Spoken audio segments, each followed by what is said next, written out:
Kif aħna, mela, illum ħankellimkom naqra fuq ftit affarijiet illi jistgħu jgħinuna fil-vjaġġ tagħna għal fat loss u għat-toning. Mela, l-ewwel qabel kollox, dawn l-affarijiet mhumiex ħajrreplacejaw l-exercise u lanqas il-pjan tal-ikel. Imma daw qegħdin hemm biex ikunu qishom the cherry on the cake. Jew inkella il-cake nagħmlu naqra ġelu u biċċi rasa tajjeb ħalli jkunu eżatt għax mhux ġast the cherry imma jistgħu jkunu daqsxejn aktar miċ-cherry. U dawn mhux affarijiet li tgħid jekk ħanieħu lilhom nista' pereżempju innaqqas ġurnata exercise jew nista' naqbes xi żewġ meals, mhux il-każ u mhux l-iskop. L-iskop huwa li jgħinuna f'affarijiet bħal ir-recovery tagħna, jiġifieri kemm jgħaddilna malajr ħanajdu hekk anke bħala qtuħ tal-ħam minn session għall-oħra.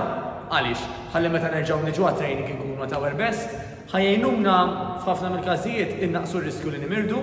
Mela aħna meta nimirdu tafu iktar minni la jkollna bdiet nitrenjaw, la nistgħu nitrenjaw u normalment laqqas nibqgħu on track fejn jidħol l-ikel. Allura li aħna nkunu ma nifilħux mhux ħajjejna bl-ebda mod, l-istess mhux se jgħinna jekk aħna nkunu injured. Allura dawn l-affarijiet anka biċċiet minnhom se nispjegalkom daqsxejn ħajjnuna anka biex naqsu r-riskju li nweġġgħu l-għadam u l-ġogi fost l-oħrajn. Mela, ħanibda pass pass. Dawk li jgħidulhom multivitamins, mela l-vitamini inġibuhom minn ħafna ikel fosthom il-frott, il-ħaxix u xi ftit jew l-ikel naturali kollu jtina xi vitamini. Imma jista' jkun speċjalment minn minna ma tantx iħobb xi kategorija ta' ikel jien naf ħanivvinta. U ħanivvinta ta' ġifieri għax jiena jogħġobni kollox, imma ejja nassumu illi jiena ma nħobbx il-frott. Mela hemm ċertu vitamini li jiena mhux qed noħodhom jekk ma jogħġobniex il-ħut l-istess. Għaldaqstant, speċjalment għal minn min xi food groups ma jkollhomx, ikun importanti ħafna li jsott dawk il-loopholes b'dak li jgħidulhom sports multivitamin. Tajjeb, mela jkunu vitamini għalina l-aktar illi nagħmlu l-eżerċizzju regolari. Dak huma il-multivitamins. Imbagħad hemm dawk li jgħidulhom l-omega 3s li jistgħu jkunu plant-based jew fish-based. Daw x'ħajamlu? Kapsul waħda kuljum, niftakar ommi kienet tgħidli illi fi żmien anke li kienet tiflahi kienu jtuhom daw l-omega 3s bil-fors, forsi anke inti li qed tara dal-video il-ħaqtu dak iż-żmien, għal xi raġuni dawn l-affarijiet inqataw, ma nafux għalfejn. Għax dawn l-omega 3s jgħinu ħafna għall-għada, għall-ġogi, għall-ġilda, għax-xara, dwiefer. U għax anke jtuna fats tajbin ħajjejnuna biex jikkontrollaw il-kolesterol, tajbin għall-qalb u tajbin anke biex jiġġieldu x-xaħam ta' xogħol ġisem. Tajjeb, jiġifieri dak huwa xi ħaġa li tagħmel ta' kuljum. Issa, mhux kwalunkwe omega 3 huwa tajjeb, hemm dawk li jgħidulhom EPA u DHA li huma ingredjenti li nsibu fl-omega 3s l-importanti li jkunu għoljin biżżejjed għalina li nagħmlu l-exercise. Jiġifieri f'dak il-każ anke tistgħu tistaqsu lilna xi parir ta' ngħinukom bil-qalb kollha. Importanti nsemmilkom ukoll kull minn minna speċjalment għandu xi kundizzjoni medika dejjem nitkellmu naqra mat-tabib tagħna qabel ma nieħdu xi vitamini, xi supplement whatever ta' dejjem ħudu l-parir, jiena qed nitkellem b'mod ġenerali għal min normalment jaf jew jaħseb illi m'għandu l-ebda kundizzjoni ta' dik hija sajdu. Issa, il-famużi probiotics, daw x'jaħdu. Mela tal-probiotics, meta aħna nkunu ma nitifilħux sew, it-tabib jordnalna kors antibiotics. Illi warajh tipikament jordnalna kors probiotics. Però jgħidulek ħafna tobba stess, kemm ikun aħjar kieku aħna nibdew nieħdu daw il-probiotics qabel ma nimirdu, għal number one innaqsu ċans li nimirdu. Għax daw qed jiżiraw fina dik li jgħidula bakterja tajba. Mela aħna f'ġisimna jkollna kemm bakterja ħażina u anke bakterja tajba. Meta niżiraw il-bakterja tajba, awtomatikament qed niġġieldu il-bakterja il-ħażina fost l-oħrajn. Il-probiotics jgħinu wkoll fis-settur tagħna tal-fat loss biex jaħarqu ċertu ħansejħulu hekk layer ta' għaċtu li jkollna madwar ix-xaħam tagħna li dan ikun hemm bżonn li jinħaraq qabel ma l-ġisem ikun jista' jaċċessa aħjar ix-xaħam illi għandna. Mela biex jaħraq ix-xaħam l-aħjar ngħinuh il-ġisimna jaħraq dak il-layer ħansejħulu hekk ta' għaċtu ta' madwaru. Dan jgħin ħafna wkoll għal min ikollu l-ekżema, diarrea, għal min ikun constipated, ġifieri ma jmux biżżejjed it-toilet anke għan number 2 huwa rekomandat immens.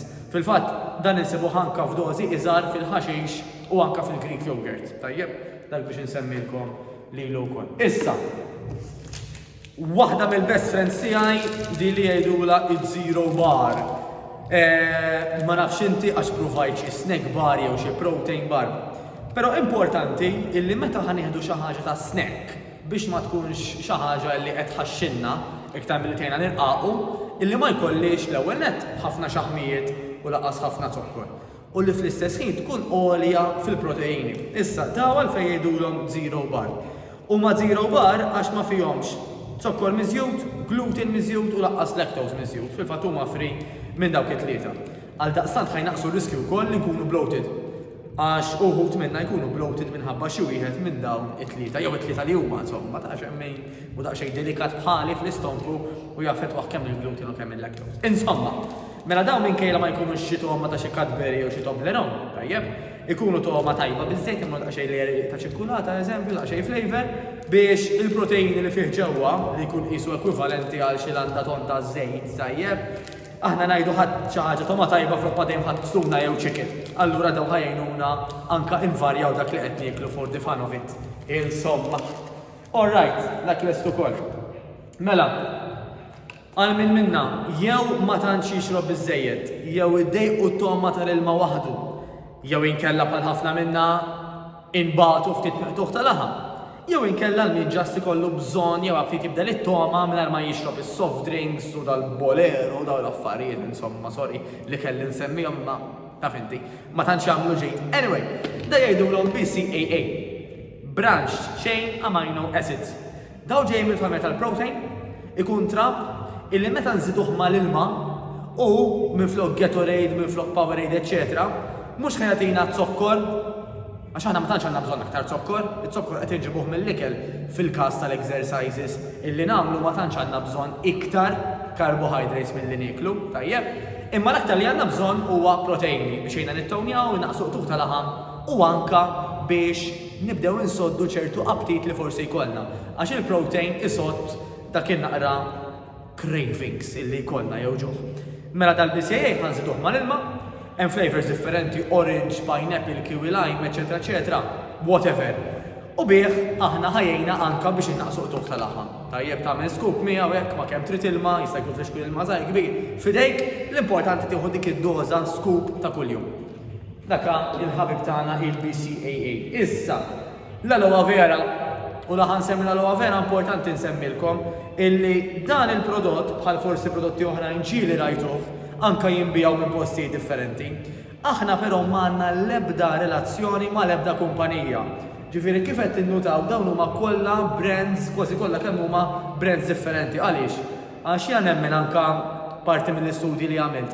Illi jekk pereżempju jien naf l-Adidas jagħmlu ġakketti li huma komdi, mhux bil-forsi li għandhom l-iktar slippers li nħoss li huma komdi, pereżempju, jista' jkun bħala slipper nixtri Reebok ħaninfitta, tajjeb. Jiġifieri sfortunatament ħanappella biex dak li jkun ma jemminx li kumpanija waħda tista' solvilna kollox, imma hemm brands differenti illi jispeċjalizzaw f'affarijiet oħrajn.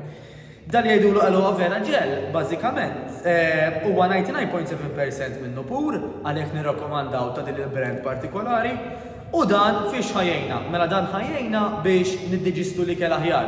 Mela meta aħna nieklu il-ġisem jipproċessa l-ikel aħjar binqas riskju li jibqa' fuq l-istonku. Fih il-vitamina C, nafu biżejjed għal kontra l-virusi, u l-irriħat, etc. U ħajjejna anka għal minn minna jkun daqsxejn constipated fost l-oħrajn. U ħajjejna anka biex nitnatfu xi ftit jew minn ġewwa. Tajjeb, mhux ħamel xi mirakli, tajjeb, jiġifieri minn minna anka wara li kun prova dal-prodott jibqa' constipated, tagħmel anka niċċekkjaw naqra mat-tabib tagħna forsi wasal iż-żmien naraw ftit il-musra nekk qed taħdem kif suppost pereżempju ta'. Però dak l-aloe vera għal xaħat bħali illi anka jbati mill-IBS jgħidulu irtib il-bowel syndrome, ċertu ikel ġieli jaqbel miegħi ġieli le, daqqa nkun bloated daqqa le, dak sibtu ta' għajnuna kbira għalija wkoll. Tajjeb. Issa, dan iż-żito, da żito x'jagħmel għal minn minna bħali juża l-intermittent fasting fih ċertu ingredienti illi meta ħanibdaw l-ingredienti ġo kapsula waħda sempliċi qabel ma nibdew nieklu, isu ħajtina boost mal-intermittent fasting. Għax hemm ingredienti bħal ħanaqralkom daqsxejn, joħambi, ħanajdilkom eżatta, għax bħalissa nitkellem minn rasi hemm huma l-MCT, il-medium chain triglycerides, għandek anka Madonna taħniena. Il-kamomilla, by the way, il-kamomilla anka ħatejna biex nirrelaxjaw. Mela, waħda mis-side effects tal-intermittent fasting huwa illi aħna ġieli nkunu aktar edgy.